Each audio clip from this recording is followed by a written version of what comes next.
Hello everyone, ये video है मेरी इनकम टैक्स से रिलेटेड। आज इस वीडियो में मैं आपको बताऊंगा इनकम टैक्स के बारे में।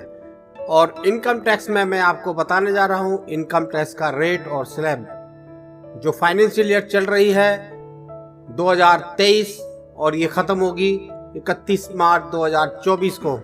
इस फाइनेंशियल ईयर में आपको कितना टैक्स लगेगा और इस फाइनेंशियल ईयर की असेसमेंट ईयर होगी 2024-25। तो फाइनेंशियल ईयर 2023-24 और इसका असेसमेंट ईयर 2024-25, इसमें आपको कितना इनकम टैक्स देना है। आप मेरी वीडियो देखते हैं और आपने अभी तक मेरा YouTube channel tax help by Farzand Ali को अभी तक सब्सक्राइब नहीं किया है तो प्लीज़ सब्सक्राइब कर लीजिएगा। हम इस चैनल पर करंट अफेयर से रिलेटेड वीडियो डालते हैं, इनकम टैक्स से रिलेटेड वीडियो डालते हैं, जीएसटी से रिलेटेड वीडियो डालते हैं। इसके अलावा और भी बहुत से फाइनेंस से रिलेटेड मैटर होते हैं, उस पर वीडियो डालते हैं और आपको बताते हैं कि आपको क्या करना चाहिए। तरह तरह की वीडियो आप हमारे इस चैनल पर देख सकते हैं। मैं फरजंद अली, आइए शुरू करते हैं अपना ये वीडियो। मैं आपको सबसे पहले बताऊंगा कि इनकम टैक्स कैसे लगता है, इसका पीरियड क्या होता है। तो दोस्तों, हमारे देश में जो भी टैक्स लगते हैं उसका जो पीरियड शुरू होता है वो 1 अप्रैल से शुरू होता है और अगली साल 31 मार्च को वो ख़त्म होगा।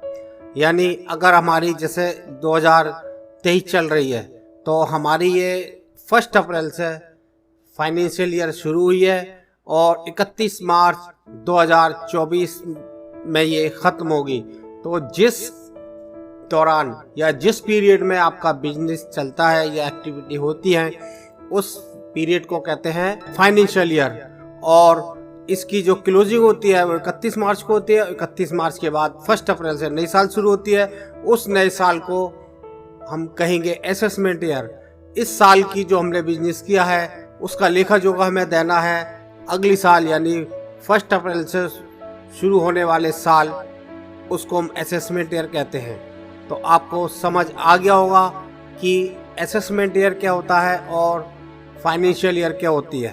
तो अभी हमारी फाइनेंशियल ईयर चल रही है 2023-24। इसकी जो असेसमेंट ईयर होगी वो होगी 24-25। तो हमें इस साल की इनकम टैक्स रिटर्न जमा कब करनी है? अगले साल। अगले साल का मतलब असेसमेंट ईयर 24-25 में। तो अब मैं आपको बताऊंगा कि असेसमेंट ईयर 2024-25 में इनकम टैक्स का स्लैब क्या है, यानी इनकम टैक्स की रेट वगैरह क्या है। तो इनकम टैक्स में मैं आपको 3 मत बताऊंगा, यानी एक व्यक्तिगत जो इनकम होती है उस पर कितना टैक्स लगता है, दूसरा जो एसोसिएशन ऑफ पर्सन होती है या आपकी पार्टनरशिप फर्म होती है उस पर कितना लगता है, और कंपनीज वगैरह पर या हिंदू अनडिवाइडेड फैमिली को कितना इनकम टैक्स लगेगा 2024-25 में। मैं आपको सबसे पहले बताता हूँ इंडिविजुअल के बारे में। इंडिविजुअल को भी 3 कैटेगरी में डिवाइड किया गया है। नंबर 1, जिसकी उम्र 60 साल या इससे कम है, और दूसरा है जिसकी उम्र 60 साल और 80 साल के बीच है, तो इसको सीनियर सिटीजन कहा जाता है। और जिनकी उम्र 80 साल या इससे ऊपर है उनको सुपर सीनियर सिटीजन कहा जाता है। तो तीनों का अलग अलग स्लैब है, थोड़ा थोड़ा फर्क है ऊपर के अमाउंट में, और बाकी जो बात का है उसमें कोई फर्क नहीं है। इंडिविजुअल के केस में है आपका जिसकी उम्र 60 या 60 साल से कम है। एक चीज़ मैं और आपको बता दूं, पहले इनकम टैक्स में लेडीज़ के लिए एक अलग से स्लैब हुआ करता था और अब इनकम टैक्स में लेडीज़ के लिए कोई भी अलग से स्लैब नहीं है, कोई भी स्पेशल छूट नहीं है। कुछ लोग सोचते हैं कि इनकम टैक्स में लेडीज़ के लिए, औरतों के लिए कोई अलग से छूट दी गई है, तो ये पहले हुआ करता था। अब इनकम टैक्स में कोई भी लेडीज़ के लिए अलग से छूट वगैरह नहीं है।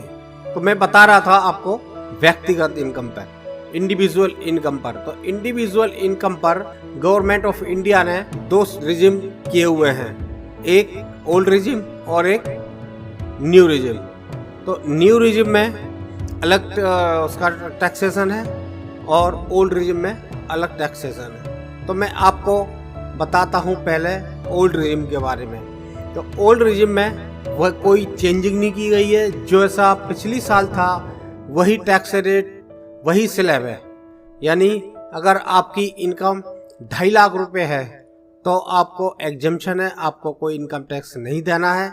और अगर आपकी इनकम 2,50,000 से ऊपर है और 5 लाख के बीच है तो आपको 5% इनकम टैक्स देना पड़ेगा। और 5 लाख 1 रुपये से यानी 5 लाख से ऊपर है और 10 लाख तक है तो आपको 20% इनकम टैक्स देना पड़ेगा। और अगर आपकी इनकम 10 लाख या इससे ऊपर है तो आपको 30% यानी 30% इनकम टैक्स देना पड़ेगा।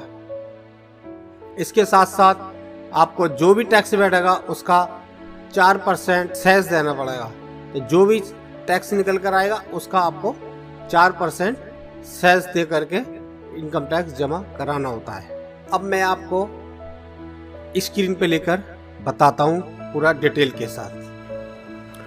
अब मैं आपको स्क्रीन पर डिटेल से समझा रहा हूँ। देखिए 3 कैटेगरी में इंडिविजुअल्स का टैक्स स्लैब को बांटा गया है, जिसमें है नंबर 1 जिसकी एज 60 यानी 60 साल या इससे कम है। दूसरा है 60 साल से ऊपर है और 80 साल से नीचे है, उसको सीनियर सिटीजन बोलते हैं। और जिनकी उम्र 80 साल से ऊपर है उनको सुपर सीनियर सिटीजन बोलते हैं। देखिए मैं आपको चार्ट दिखा करके समझाने की कोशिश करूंगा किस तरह से इनकम टैक्स लग रहा है ओल्ड रिजिम में और न्यू रिजिम में। ये देखिए इस तरह से है, ये मैंने आपको चार्ट बनाया है। इंडिविजुअल जिसकी उम्र 60 साल है और या इससे नीचे है। दूसरा है 60 साल या इससे ऊपर और 80 साल से नीचे है। तीसरा है जिसकी एज 80 साल से ऊपर है। उनके लिए क्या है 2.5 लाख रुपए तक अगर किसी की इनकम है तो वो 60 साल से नीचे है तो कोई इनकम नहीं। अगर 80 साल से नीचे है और 60 साल से ऊपर है तो कोई नहीं लगेगा टैक्स। और जिसकी एज 80 साल से ऊपर है उसको भी कोई टैक्स नहीं देना पड़ेगा। अगर किसी की इनकम 2,50,000 से ऊपर और 3 लाख से नीचे है तो उसको, और उसकी उम्र 60 साल की है तो उसको 5%। और अगर उसकी उम्र 60 साल या इससे ऊपर है तो उसको कोई टैक्स नहीं देना पड़ेगा। और 80 साल की है तो भी उसको कोई टैक्स नहीं देना पड़ेगा। अगर किसी की इनकम 3 लाख 1 रुपये से लेकर के 5 लाख रुपए तक है तो उसको, अगर वो 60 साल का है तो 5%। और अगर 60 साल से ऊपर और 80 साल से नीचे है तो उसको 5% टैक्स। और 80 साल से ऊपर है तो उसको कोई टैक्स नहीं देना पड़ेगा। अगर उसकी इनकम 5 लाख 1 रुपये से लेकर के 10 लाख रुपए के बीच है तो अगर वो 60 साल से नीचे है तो उसको 20%। और 60 साल से ऊपर और 80 साल से नीचे है तो भी 20%। और अगर 80 साल से ऊपर है तो भी उसको 20% टैक्स देना पड़ेगा। और अगर किसी की इनकम 10 लाख या इससे ऊपर है तो 30%। अगर 60 साल से नीचे है और 60 साल से ऊपर और 80 साल से नीचे है तो 30%। और 80 साल से ऊपर है तो भी 30%। ये था ओल्ड रिजिम का। इसमें क्या था, इसमें यह है कि अगर किसी की उम्र 60 साल या उससे नीचे है तो उसको 2.5 लाख रुपए तक एग्जेम्पशन है। और अगर किसी की उम्र 60 साल या इससे ऊपर है और 80 साल से नीचे है तो उसको 3 लाख रुपए तक का टैक्स एग्जेम्पशन है। और अगर किसी की उम्र 80 साल या इससे ऊपर है तो उसको 5 लाख रुपए तक का टैक्स एग्जेम्पशन है। अब मैं आपको बताता हूँ न्यू टैक्स रिजिम के बारे में। न्यू टैक्स रिजिम में कितना टैक्स लगेगा। इसमें देखिए 3 लाख रुपए तक तो एग्जेम्प्ट है, कोई टैक्स नहीं देना है। और 3 लाख 1 रुपये से लेकर के 6 लाख रुपए के बीच जो भी किसी की इनकम है उस पर 5% टैक्स लगेगा। और 6 लाख रुपए से ऊपर 9 लाख रुपए तक है तो उसको 10% टैक्स लगेगा। और 9 लाख रुपए से लेकर के 12 लाख रुपए तक है उसको 15% टैक्स देना पड़ेगा। और जिसकी टोटल इनकम 12 लाख रुपए से ऊपर और 15 लाख से नीचे है तो 20%। और 15 लाख से ऊपर है तो 30% इसको इनकम टैक्स देना पड़ेगा। इसके साथ साथ दोनों रिजिम में 4% हेल्थ एंड एजुकेशन सेस लगेगा। जो टैक्स बैठेगा उसका 4% आपको हेल्थ एंड एजुकेशन सेस देना पड़ेगा। इसके साथ साथ इस पर सरचार्ज भी लगेगा। अगर जिसकी इनकम 50 लाख रुपए तक है तो उसको 10% सरचार्ज लगेगा, और अगर 1 करोड़ तक है तो 15%, और 2 करोड़ तक है तो 25%, और 5 करोड़ तक है तो उसको, या इससे ऊपर है तो 37%। लेकिन अब जो न्यू रिजिम आया 2023 का बजट, उसमें मैक्सिमम सरचार्ज 25% ही है। अब आप कहेंगे कि सरकार ने तो कहा है कि 7 लाख रुपए तक कोई टैक्स नहीं है, तो मैं आपको बता दूं, अगर न्यू स्लैब में अगर आप जा रहे हैं, उसमें अगर आपकी 7 लाख रुपए तक की इनकम है तो उसमें अंडर सेक्शन 87A में आपको 25,000 रुपये तक का टैक्स रिबेट मिलेगा। यानी आपकी इनकम 7 लाख से नीचे है तो टैक्स तो लगेगा उसके ऊपर, 25,000 रुपये का टैक्स बैठ रहा है, लेकिन वो टैक्स रिबेट के तौर पे आपको टैक्स ख़त्म हो जाता है, तो इसलिए आपको टैक्स नहीं देना है। ऐसे ही अगर आप ओल्ड रिजिम में जाएंगे, अगर उसमें आपकी 5 लाख रुपए तक की इनकम है तो आपको कोई टैक्स नहीं देना, यानी 2.5 लाख रुपए तक का आपका एग्जेम्पशन है, और 2.5 लाख से 5 लाख के बीच आपका टैक्स 12,500 रुपये बैठता है, तो वो अंडर सेक्शन 87A में आपको उसका रिबेट मिल जाता है, तो 5 लाख रुपए तक आपको कोई भी टैक्स नहीं देना होता। अब मैं आपको बताता हूँ, अगर आप सैलरीड पर्सन हैं, अब आपको बता रहा हूँ कौन कौन से ऐसे डिडक्शन है जो आप ओल्ड रिजिम में लिया करते थे और इस न्यू रिजिम में आपको नहीं मिलेगी। पिछले साल यानी असेसमेंट ईयर 24-25 में आपको स्टैंडर्ड डिडक्शन न्यू रिजिम में एलिजिबल नहीं थी। अब फाइनेंशियल ईयर 2023-24 में आपको स्टैंडर्ड डिडक्शन 50,000 रुपये की है, वो एलिजिबल कर दी गई है। यानी अगर आप सैलरीड पर्सन है तो आपको 2023-24 फाइनेंशियल ईयर से स्टैंडर्ड डिडक्शन मिलेगी। अब ये देखिए, रिबेट 87A में आपको पहले ओल्ड रिजिम में 12,500 थी, न्यू रिजिम 31 मार्च 2023 तक 12,500 थी, और न्यू रिजिम जो 1 अप्रैल 2023 से आपको ये 25,000 रुपये की होने वाली है। HRA आपको ओल्ड रिजिम में मिलेगा, न्यू रिजिम में नहीं मिलेगा। लीव ट्रेवल अलाउंस यानी LTA आपको ओल्ड रिजिम में मिलेंगे और न्यू रिजिम में नहीं मिलने वाले। Other allowance including food allowance of ₹50 meal subject to meal a day, ये आपको न्यू रिजिम में नहीं मिलेंगे। स्टैंडर्ड डिडक्शन 50,000 रुपये की आपको ओल्ड रिजिम में भी मिलेगी और न्यू रिजिम में भी मिलेगी। इंटरेस्ट ऑन होम लोन, ये आपको ओल्ड रिजिम में मिलेगा, न्यू रिजिम में नहीं मिलेगा। अगर आप सेल्फ ऑक्यूपाइड है तो नहीं मिलेगा। अगर लेट आउट, अगर आपने अपना जो होम है वो रेंट पे दे दिया है तो आपको डिडक्शन मिलेगी सेक्शन 24B की। और ये देखिए, डिडक्शन अंडर सेक्शन C में जो 1,50,000 तक की मिलती है वो ओल्ड रिजिम में आपको मिलेगी, न्यू रिजिम में नहीं मिलेगी। Employees own contribution to NPS, ये ओल्ड रिजिम में मिलेगा आपको, न्यू रिजिम में नहीं मिलेगा। फिर है एम्प्लॉयर्स कंट्रीब्यूशन टू NPS, ये आपको ओल्ड रिजिम में ही मिलेगा और न्यू रिजिम में ही मिलेगा। फिर मेडिकल इंश्योरेंस प्रीमियम जो कि 50,000 रुपये की और 25,000 रुपये की डिडक्शन मिलती है आपको 80D में, वो ओल्ड रिजिम में मिलेगी और न्यू रिजिम में आपको नहीं मिलेगी। फिर इसके बाद 80U की है, वो आपको डिडक्शन ओल्ड रिजिम में मिलेगी, न्यू रिजिम में नहीं मिलेगी। और फिर इंटरेस्ट ऑन एजुकेशन लोन आपको ओल्ड रिजिम में मिलेगी, न्यू रिजिम में नहीं मिलेगी। Interest on electric vehicle loan, वो आपको ओल्ड रिजिम में मिलेगी, न्यू रिजिम में नहीं मिलेगी। डोनेशन टू पॉलिटिकल पार्टी, ये आपको ओल्ड रिजिम में मिलेगी, न्यू रिजिम में नहीं मिलेगी। और नेक्स्ट है सेविंग बैंक इंटरेस्ट 80TTA और 80TTB, ये income from saving bank account से आपको 10,000 रुपये तक की मिलती है अंडर सेक्शन 80TTA में। और अगर आप सीनियर सिटीजन हैं तो आपको अंडर सेक्शन 80TTB में 50,000 रुपये तक की मिलती है, जो कि आपको न्यू रिजिम में दोनों में से कोई सी भी नहीं मिलेगी। और अदर चैप्टर 4 डिडक्शन इसमें ओल्ड रिजिम में मिलेगी, न्यू रिजिम में नहीं मिलेगी। All contribution to Agniveer corpus fund, Agniveer corpus fund में अगर आप इन्वेस्ट करते हैं तो आपको ये मिलेगा ओल्ड रिजिम में भी और न्यू रिजिम में भी।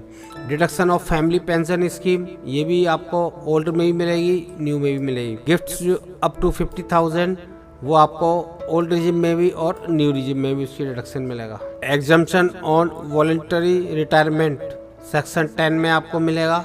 ये ओल्ड रिजिम में ही मिलता था और न्यू रिजिम में ही मिलेगा। एग्जम्पशन ऑन ग्रेचुटी की जो 10 लाख रुपए तक की है, ये आपको पहले भी मिलती थी और न्यू रिजिम में ही मिलेगी। एग्जम्पशन ऑन लीव इनकैशमेंट, ये भी आपको दोनों रिजिम में मिलेगा, ओल्ड में भी और न्यू में भी। डेली अलाउंस आपको ओल्ड रिजिम में ही मिलेंगे और न्यू रिजिम में ही मिलेंगे। कन्वेंस अलाउंस ये आपको ओल्ड में ही मिलेगा और न्यू में ही मिलेगा। और ट्रांसपोर्ट अलाउंस जो आपको ओल्ड में ही मिलेगा और न्यू में ही मिलेगा। अब मैं आपको कंपनी के बारे में बताता हूँ, कंपनी में कितना टैक्स लगेगा। डोमेस्टिक कंपनी है, टर्नओवर जिसकी 300 करोड़ रुपए की है financial year and 31 March 2023 and net profit of INR 50 crore during the period. The tax liability will be calculated as follow at the rate of 25%. उसको 25% उसकी टोटल जो इनकम है उस पर लगेगी। अगर किसी की इनकम 50 करोड़ रुपए की है तो उसको 12.5 करोड़ रुपए का इनकम टैक्स लगेगा। अब मैं आपको बताता हूँ HUF में आपको tax liability would be calculated the following. तो 2.5 लाख रुपए तक का निल है, उसके बाद फिर आपको 2.5 लाख रुपए से 5 लाख रुपए के बीच 5% और 5 लाख रुपए से 10 लाख रुपए के बीच आपको 20% और आपके 10 लाख से ऊपर जो होगी वो आपको 30%। ये जो ओल्ड रिजिम है वही स्लैब रहेगा। अब मैं आपको एग्जाम्पल दे करके समझाता हूँ। कोई व्यक्ति है जिसकी इनकम है 8 लाख रुपए की और 15,000 रुपए उसको बैंक से इंटरेस्ट मिलता है और वो 1,50,000 रुपए का इन्वेस्टमेंट करता है LIC वगैरह में, स्कूल फीस में या हाउसिंग लोन में। और हाउसिंग लोन का वो 2 लाख रुपए का इंटरेस्ट भी देता है और मेडिकल पॉलिसी ले रखी है उसने वो 25,000 रुपये की।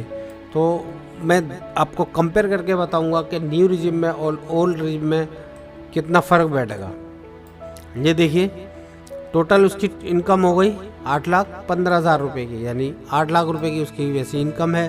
सैलरी इनकम हो सकती है या उसकी बिजनेस इनकम हो सकती है। और 15,000 रुपये की इनकम है उसकी सेविंग बैंक अकाउंट से। तो ये देखिए, ये ओल्ड रिजिम है और ये न्यू रिजिम है। ओल्ड रिजिम में 80C की डिडक्शन मिलेगी 1,50,000 रुपये की, न्यू रिजिम में नहीं मिलेगी। फिर डिडक्शन अंडर सेक्शन 80 TTA में मिलती है 10,000 रुपये तक की, जो कि income from saving bank account. Saving bank account से जो इंटरेस्ट आता है उसकी इनकम के अगर होती है तो 10,000 रुपये तक की अंडर सेक्शन 80 TTA में डिडक्शन मिलती है। तो ओल्ड रिजिम में मिलेगी उसको, न्यू रिजिम में नहीं मिलेगी।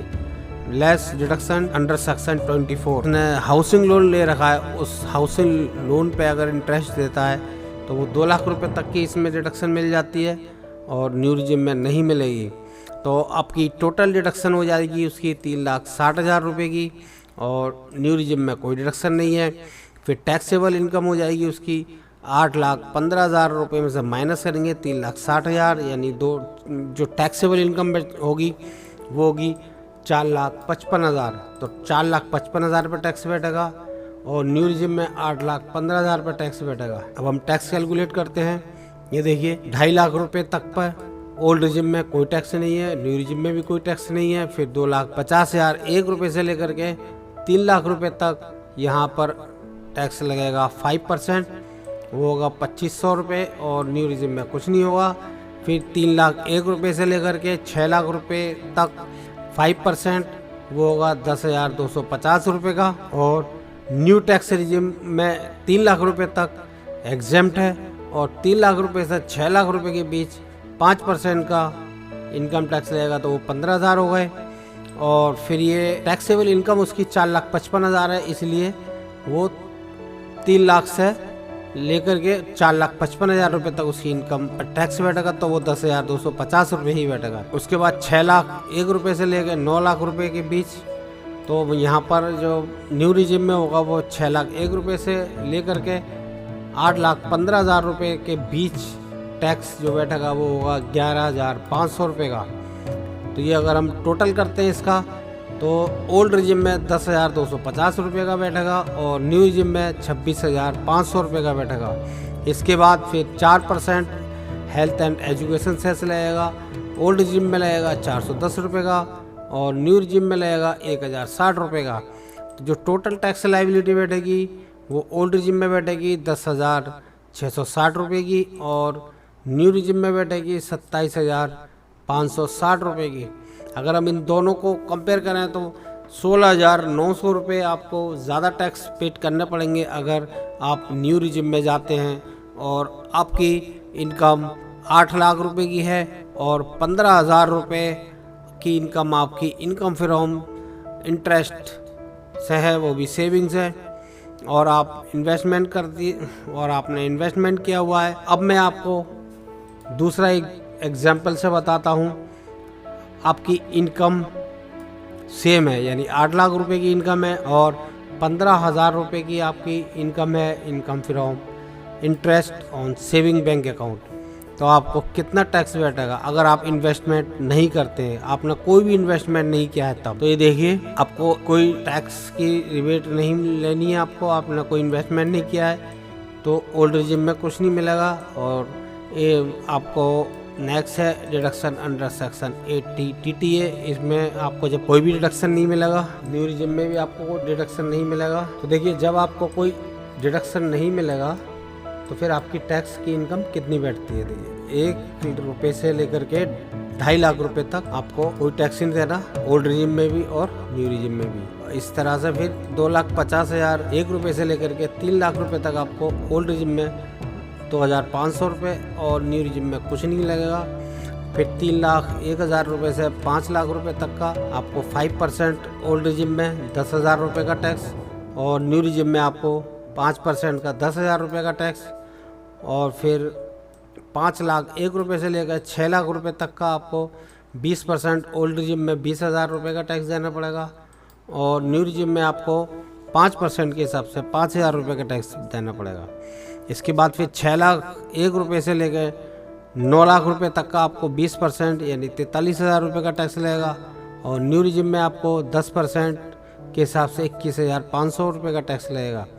तो आपको टोटल टैक्स देना पड़ेगा 75,500 रुपये का ओल्ड रिजिम में और न्यू रिजिम में आपको 26,500 का टैक्स देना पड़ेगा। इसके बाद आपको 4% एजुकेशन सेस लगेगी 3,200 रुपये की ओल्ड रिजिम में और न्यू रिजिम में 1,060 रुपये की। तो टोटल टैक्स लाइबिलिटी आपकी बैठेगी ओल्ड रिजिम में 78,520 रुपये की और न्यू रिजिम में 27,560 रुपये की।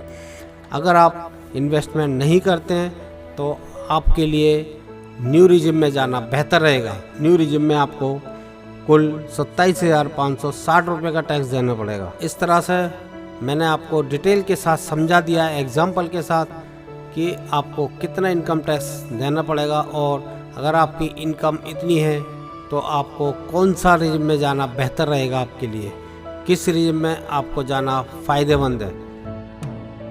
दोस्तों, आई होप मेरा ये वीडियो आपको पसंद आया होगा। अगर आपको ये मेरा वीडियो पसंद आया हो तो आप मेरी इस वीडियो को ज़्यादा से ज़्यादा शेयर कीजिएगा, ज़्यादा से ज़्यादा लाइक कीजिएगा और आप हमें बताइए हम किस टॉपिक पर अपना नया वीडियो बनाएं। और अगर आपका कोई क्वेश्चन है तो आप कमेंट में लिखकर हमें बताइएगा आपका क्या क्वेश्चन है। हम कोशिश करेंगे आपके हर क्वेश्चन के आंसर देने की। अभी भी आपने मेरा YouTube channel tax sale by Farzand Ali को सब्सक्राइब नहीं किया है तो प्लीज़ सब्सक्राइब कर लीजिएगा। Thanks for watching this video.